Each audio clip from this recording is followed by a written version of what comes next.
Om Shanti. Good morning. आज प्यारे बाबा के 4 जनवरी 2023 के अनमोल महावाक्य सुनते हैं। मीठे बच्चे, तुम मोती चुगने वाले हंस हो। तुम्हारी है हंस मंडली। तुम लकी सितारे हो, क्योंकि स्वयं ज्ञान सूर्य बाप तुम्हें सन्मुख पढ़ा रहे हैं। लकी सितारे क्यों हैं हम?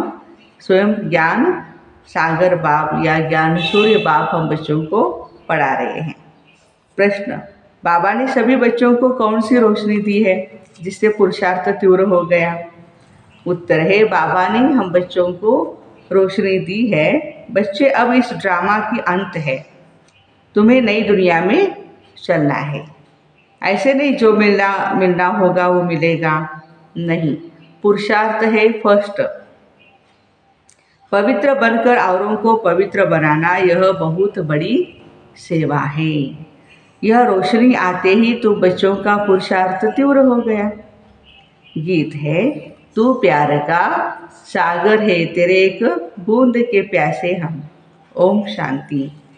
बच्चे जानते हैं प्यार का सागर, शांति का सागर, पवित्रता का सागर, आनंद का सागर, बेहद का बाप सन्मुख बैठ हमको शिक्षा दे रहे हैं। कितने लकी सितारे हैं जिनको सन्मुख ज्ञान सूर्य बाप पढ़ा रहे हैं।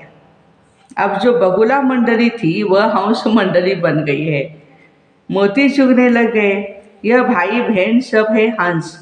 इनको हंस मंडली कहा जाता है। कल पहले वाले ही इस समय इस जन्म में एक दो को पहचानते हैं।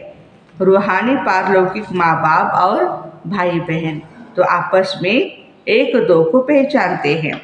याद है, 5000 वर्ष पहले भी हम आपस में इसी नाम रूप से मिले थे। जो हमारा नाम रूप है, 5000 साल पहले भी ऐसे ही मिले थे। ये तुम अभी कह सकते हो, फिर कभी भी कोई जन्म में ऐसे कह नहीं सकते। जो भी ब्रह्मा कुमार कुमारियाँ बनते हैं वही एक दो को पहचानते हैं। बाबा, आप भी वही हो, हम आपके बच्चे भी वही हैं। हम भाई बहन फिर से अपने बाप से वर्षा ले रहे हैं।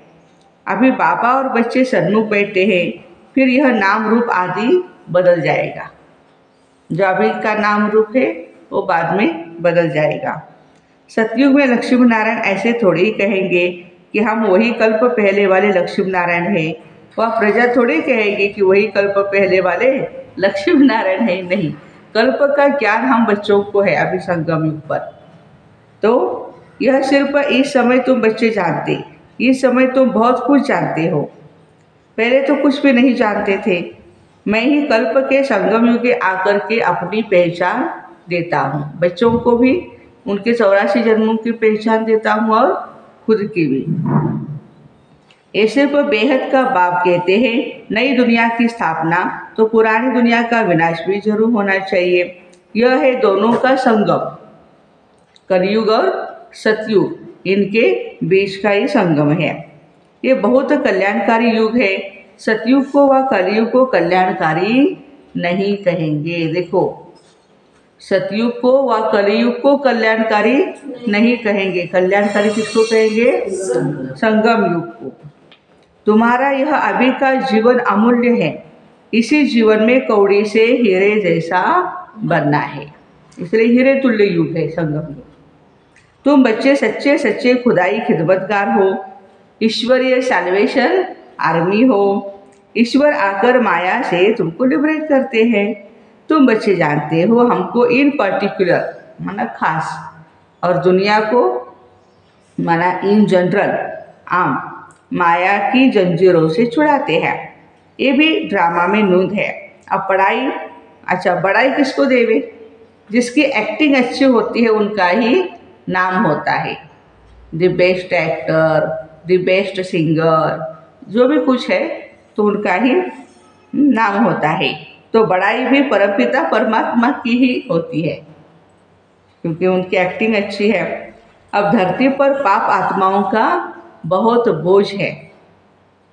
सरसों मिसल कितने ढेर मनुष्य हैं। बाबा आकर बोझ उतारते हैं, वहाँ तो कुछ लाख ही होते, तो क्या 1/4% भी नहीं हुआ। तो इस ड्रामा को अच्छी रीति समझना है। वहाँ अभी के हिसाब से बाबा कहते सतयुग में बहुत कम आबादी होगी, 9 लाख माना कुछ भी नहीं। अभी तो 130 करोड़ है भारत की संख्या, और बाहर की तो अलग ही है। तो परमात्मा को सर्वशक्तिवान कहते हैं, यह भी उनका ड्रामा में पार्ट है। बाबा कहते हैं मैं भी ड्रामा में बांधा हुआ हूँ, यदा यदा ही धर्मस्य लिखा है। अब वही धर्म की ग्लानि भी भारत में बरोबर है। मेरी भी ग्लानि करते हैं, देवताओं की भी करते हैं, इसलिए बहुत पापात्मा बन पड़े। क्यों पापात्मा बने? देवताओं की और परमात्मा की ग्लानि करने लगे।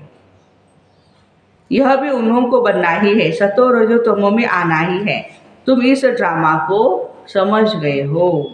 बुद्धि में चक्र फिरता रहता है, बाबा ने आकर के रोशनी दी है। अब इस ड्रामा की अंत है, अब तुम फिर नई दुनिया के लिए पुरुषार्थ कर रहे हो। ऐसे नहीं जो मिलना होगा वो मिलेगा। कौन कौन ऐसा कहता है? जो मिलना है वो मिलेगा नहीं, पुरुषार्थ फर्स्ट है। अभी हमें पुरुषार्थ करना है। सारी ताकत पवित्रता में है, सारी ताकत पवित्रता में है।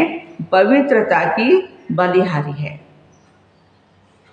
देवताएं पवित्र है, तब अपवित्र मनुष्य उन्हों के आगे जाकर माथा झुकाते हैं। सन्यासियों को भी माथा टेकते हैं। मरने के बाद उन्हों का यादगार बनाया जाता है, क्योंकि पवित्र बने हैं। कोई कोई जिस्मानी काम भी बहुत करते हैं। क्या क्या करते हैं? हॉस्पिटल खोलते हैं, कॉलेज खोलते हैं, या धर्मशाला आदि बनाते हैं, तो उन्हों का नाम भी निकलता है। सबसे बड़ा नाम उनका है जो सबको पवित्र बनाते हैं। देखो बाबा कहते सबसे बड़ा नाम किसका है? जो सबको पवित्र बनाते, और जो उनके मददगार बनते। तुम पवित्र बनते हो उस एवर प्योर के साथ योग लगाने से। कैसे पवित्र बनेंगे? एवर प्योर शिव बाबा के साथ योग लगाने से। जितना तुम योग लगाते जाएंगे उतना तुम पवित्र बनते जाएंगे, फिर अंतमति सोगति हो जाएंगे, बाबा के पास चले जाएंगे। वो लोग यात्रा पर जाते हैं तो ऐसे नहीं समझते कि बाप के पास जाना है, फिर भी पवित्र रहते हैं। यहाँ तो बाप सभी को पवित्र बनाते हैं। ड्रामा को भी समझना कितना सहज है। बहुत पॉइंट समझाते हैं, फिर कहते हैं सिर्फ बाबा को और वर्षे को याद करो। 2 बातें, मन मना भव और मध्यजी भव। मरने समय सब भगवान की याद दिलाते। अच्छा भगवान क्या करेगा? फिर कोई शरीर छोड़ते तो कहते हैं स्वर्गवासी हुआ। गोया परमात्मा की याद में शरीर छोड़ने से वैकुंठ में चला जाएगा। परमात्मा की याद में शरीर छोड़ने से कहाँ जाएगा? वैकुंठ। वो लोग बाप को जानते नहीं, यह भी किसकी बुद्धि में नहीं हम बाबा को याद करने से वैकुंठ में पहुंच जाएंगे। वह सिर्फ कहते हैं परमात्मा को याद करो। अंग्रेजी में गॉड फादर कहते हैं। भगवान को क्या कहते हैं? God father. यहाँ तुम कहते परमपिता परमात्मा, वो लोग पहले गॉड फिर फादर कहते हैं। हम पहले परमपिता फिर परमात्मा कहते हैं। पहले कहते परमपिता फिर परमात्मा। वह सबका फादर है। अगर सभी फादर हो तो फिर वो गॉड फादर कह न सके। थोड़ी सी बात भी नहीं समझते। बाबा ने तुमको सहज करके समझाया है। मनुष्य जब दुखी होते हैं तो परमात्मा को याद करते। मनुष्य है देह अभिमानी और याद करते देही। देही माना आत्मा, जिस आत्मा बैठी है ना।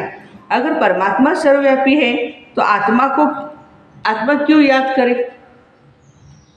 है इधर उधर सब जगह पे भगवान बैठा है, तो इधर उधर जाने की भी जरूरत नहीं। इस मंदिर में जाओ, उस मस्जिद में जाओ, सब जगह पे तो भगवान बैठा है। फिर तो बाबा कहते हैं ऐसी बात नहीं है। अगर आत्मा निर्लेप है फिर भी देही अथवा आत्मा क्या याद करती है? भक्ति मार्ग में आत्मा ही परमात्मा को याद करती है। क्यों? क्या जरूरत पड़ी याद करने की? दुख। हाँ, बाबा कहते दुखी है। जितना सुख मिला उतना याद करना पड़ता है। यह है पढ़ाई एवं ऑब्जेक्ट भी क्लियर है, इसमें अंधश्रद्धा की कोई बात नहीं। तुम सभी धर्म वालों को जानते हो, ये समय सभी मौजूद हैं। और फिर देवी देवता धर्म की हिस्ट्री रिपीट होनी है, यह कोई नई बात नहीं। कलब कलब हम राज्य लेते हैं, जैसे वह हद का खेल रिपीट होता है वैसे यह बेहद का खेल भी रिपीट होता है। आधा कलब का हमारा दुश्मन कौन है? रावण है। हम कोई लड़ाई कर राज्य नहीं लेते हैं, न कोई हिंसक लड़ाई लड़ते हैं, न कोई जीत पहनने के लिए लश्कर लेकर के लड़ते हैं। हमारी ये लड़ाई कैसी है? अहिंसक है। ये हार जीत का खेल है, परंतु हार भी सूक्ष्म है और जीत भी सूक्ष्म है। माया से हारे हार है, माया से जीते जीत है। मनुष्यों ने माया के बदले मन अक्षर डाल दिया, मन जीते जगत जीते, उल्टा हो गया। यह ड्रामा में खेल भी बना हुआ है पहले से ही। बाबा खुद बैठ परिचय देते हैं रचयिता को, और कोई मनुष्य जानते नहीं तो परिचय कैसे दे सकते हैं? रचयिता है एक बाप, बाकी है हम उनकी रचना। तो जरूर हमको राज्यभागी मिलना चाहिए। मनुष्य तो कह देते हैं परमात्मा सर्वव्यापी है, तो सब रचता हो गए, है ना। परमात्मा सर्वव्यापी है तो सब रचयिता, फिर रचना कहाँ है और कौन है? तो बाबा ये सारी बातें कहते हैं। रचना को तो उड़ा दिया, कितने पत्थर बुद्धि दुखी हो गए, सिर्फ अपनी महिमा करते हैं। हम वैष्णव हैं, गोया हम आधा देवता है। समझाते हैं देवताएं वैष्णव थे। देवताएं कैसे थे? वैष्णव। वास्तव में वेजिटेरियन का मुख्य अर्थ है अहिंसा परमो धर्म। खाली शाकाहार लेना नहीं। वेजिटेरियन माना शाकाहारी, माना खाली जो भोजन है नॉनवेज वगैरह नहीं लेना, इसका मतलब शाकाहारी नहीं। बाबा के जो पवित्र रहना ये भी क्या है? शाकाहारी है। कोई कोई होते हैं भोजन वो शाकाहारी लेते हैं, लेकिन पवित्रता नहीं है तो वो भी शाकाहारी नहीं। बाबा की दृष्टि से वो वेजिटेरियन नहीं है। देवताओं को पक्के वैष्णव कहते हैं।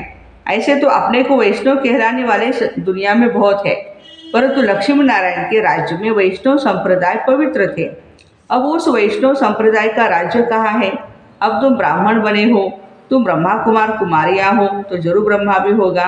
तब तो नाम रखा है शिववंशी प्रजापिता ब्रह्मा की औलाद। गाया जाता है शिव बाबा आया था, उसने ब्राह्मण संप्रदाय रचा, जो ब्राह्मण फिर देवता बने। अब तुम शूद्र से ब्राह्मण बने हो तो ब्रह्मा कुमार कुमारी कहलाते हो। विराट रूप के चित्र पर भी समझाया जाता है। विष्णु का ही विराट रूप दिखाते हैं। विष्णु और उसकी राजधानी संतान ही विराट चक्र में आते हैं। ये सब बाबा के विचार चलते। ब्रह्मा बाबा ऐसे विचार सागर मंथन करते थे। तुम भी विचार सागर मंथन की प्रैक्टिस करो तो रात्रि को नींद ही नहीं आएगी। इतने अच्छे अच्छे आपको संकल्प टच होते जाएंगे, बाबा की नींद ही नहीं आएगी। यही चिंतन चलता रहेगा। सुबह को उठ धंधे आदि में लग जाएंगे। कहते हैं सुबह का साईं। तुम भी किसको बैठ समझाएंगे तो कहेंगे ओहो ये तो हमको मनुष्य से देवता, बेघर से प्रिंस बनाने आए हैं। पहले अलौकिक सेवा करनी चाहिए, स्थूल सर्विस बाद में। पहले अलौकिक सेवा, बाबा की सेवा। शौक होना चाहिए। खास माताएं बहुत अच्छी रीति सर्विस कर सकती है। माताओं को कोई धिक्कारेंगे नहीं, आप क्यों ऐसा बोल रही है, लेक्चर दे रही, कोई धिक्कारेंगे नहीं। सब्जी वाले, अनाज वाले, नौकर आदि सबको समझाना है। देखो किसको किसको ज्ञान सुनाना है। सब्जी वालों को भी सुनाओ, अनाज वाले हैं, दुकानदार है, उनको भी समझाओ। नौकर चाकर कोई रह न जाए जो बोला ना देवे। सर्विस में दिल की सच्चाई चाहिए। कौन सा गुण चाहिए सेवा में? दिल की सच्चाई चाहिए। बाबा से पूरा योग चाहिए, तब धारणा हो सके। वक्खर भर कर फिर पोर्ट पर टिम्बर डिलीवरी करने जाए बाबा कहते हैं सामान लेना है और सभी को ये ज्ञान रत्न सुनाने हैं। उनको फिर घर में सुख नहीं आएगा, भागता ही रहेगा। अनेक विविधता से आपको ज्ञान सुनाने की दिल होती जाएगी। ये चित्र भी बहुत मदद देते हैं।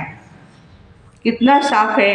शिव बाबा ब्रह्मा द्वारा विष्णुपुरी की स्थापना करा रहे हैं। यह है रुद्र ज्ञान यज्ञ, कृष्ण ज्ञान यज्ञ नहीं कहेंगे। इस रुद्र ज्ञान यज्ञ से विनाश ज्वाला प्रज्वलित हुई। श्री कृष्ण तो यज्ञ रच नहीं सकते, वह 84 जन्म लेंगे तो नाम रूप बदल जाएगा और कोई रूप में श्री कृष्ण हो न सके। श्री कृष्ण का पाठ तो जब उसी रूप में आए तब रिपीट करें। अच्छा, मीठे मीठे शिकलदे बच्चों प्रति माता पिता बाप दादा का याद प्यार और गुड मॉर्निंग। रूहानी बाप की रूहानी बच्चों को नमस्ते। रूहानी बच्चों की रूहानी माता पिता बाप दादा को याद प्यार, गुड मॉर्निंग और नमस्ते। वाह बाबा वाह, शुक्रिया बाबा शुक्रिया।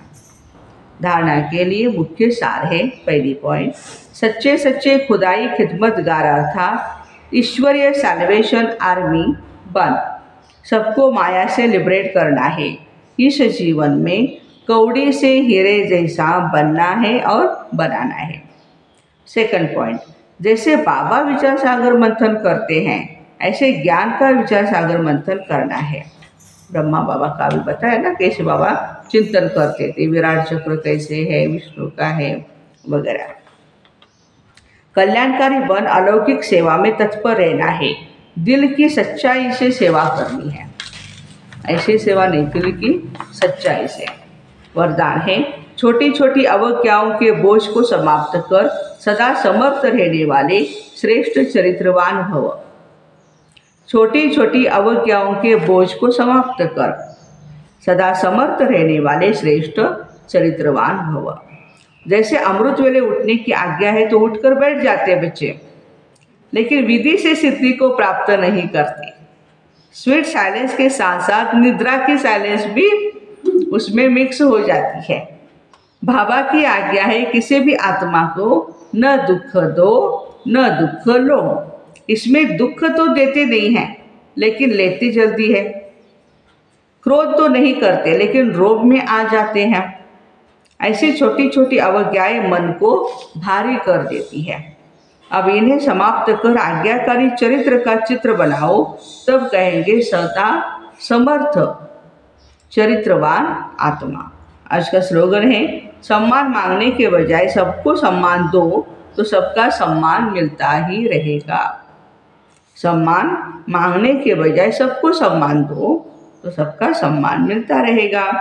तो ऐसी छोटी छोटी अवज्ञाओं के बोझ को समाप्त कर सदा समर्थ रहने वाले श्रेष्ठ चरित्रवान भाई बहनों को ओम शांति। Have a nice day.